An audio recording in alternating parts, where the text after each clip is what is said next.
projection, if the projection of 2i plus 4j minus 2k on i plus 2j plus alpha k is 0। अगर एक का projection, देखो projection वाले में क्या होता है, ये एक एंगल है यहाँ पर, ये एक वेक्टर है यहाँ इधर, इसके ऊपर इधर एक दूसरा वेक्टर है, तो अगर ये वेक्टर की वैल्यू ये है तो ये इसका प्रोजेक्शन हो गया। This length is projection of this A on this B. Okay, अब जैसे जैसे मैं इस ए की वैल्यू बढ़ाऊंगा, ये मतलब ए का एंगल बढ़ाऊंगा, तो ये प्रोजेक्शन की लेंथ क्या होगी, कम हो गई। ये बी है, ये प्रोजेक्शन क्या हो गया, कम हो गया। तो अगर इस फिगर को आप देखोगे तो अगर ये ए ये है और अगर बी ये हो गया, तो इस पॉइंट पर ऐसा होता है कि projection of this A is 0। ए का प्रोजेक्शन बी के ऊपर है ही नहीं, 0 है।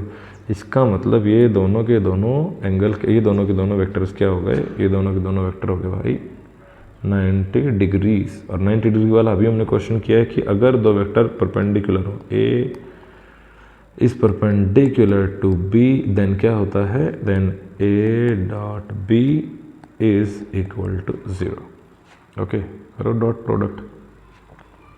ए की वैल्यू है, मान लेते हैं इसको ए, तो 2i plus 4j minus 2k, और इसको multiply dot product i plus 2j plus alpha के, और इसीलिए बोल रहा है कि 0 है, यानी कि ये दोनों थीटा इनका 90 डिग्री है और ये दोनों परपेंडिकुलर, तब इनका प्रोजेक्शन 0, यानी कि डॉट प्रोडक्ट 0 है।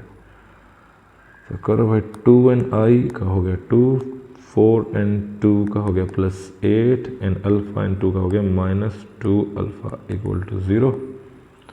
8 और 2 10, minus 2 alpha is equal to 10 and alpha minus 2 alpha is equal to minus 10 and alpha is equal to 5।